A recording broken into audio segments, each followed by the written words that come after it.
چشتیاں سے خبر دیں آپ کو، وزیر اعلیٰ پنجاب اور انسپکٹر جنرل پولیس پنجاب کے احکامات کی روشنی میں چشتیاں سرکل میں ڈی پی او بہاول نگر ظفر بزدار نے کھلی کچہری کا انعقاد کیا، جس میں لوگوں کی شکایات سن کر ان کے مناسب حل کے فوری احکامات جاری کیے۔ اس موقع پر ڈی پی او ظفر بزدار نے میڈیا سے گفتگو کرتے ہوئے کیا کہا، آئیے آپ کو سنواتے ہیں۔ ان کے کمپلینٹس اور ان کے گریوینسز ان کے گھروں میں جا کے سنے جائیں اور ان کے جو جائز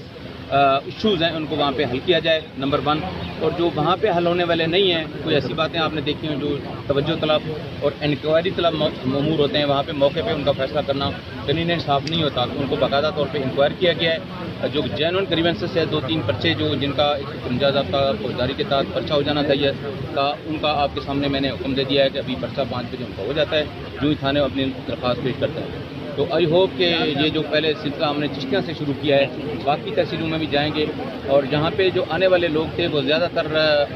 جینوئن جو گریوینسز والے لوگ تھے، کوشش یہ کی گئی ہے کہ جو لوگ اپنے مسائل کو حل کرنے کے لیے یہاں پہ آئیں، تھانے پہ جائیں، میرے دفتر آئیں، تو کم از کم ان کا جو ہونے والا کام ہے وہ وہیں پہ ہو جائے۔ اور جو ایسے بعض اوقات مشکلات ہوتی ہیں قانونی، یعنی 2 پارٹیاں آپس میں سینگ اڑا لیتی ہیں، اس سلسلے میں پھر یہ ہے کہ دونوں پارٹیوں کو سن کے جو ان کا میرٹ بنتا ہے اس کے اکارڈنگلی پھر اس کو فیصلہ کیا۔ Thank you.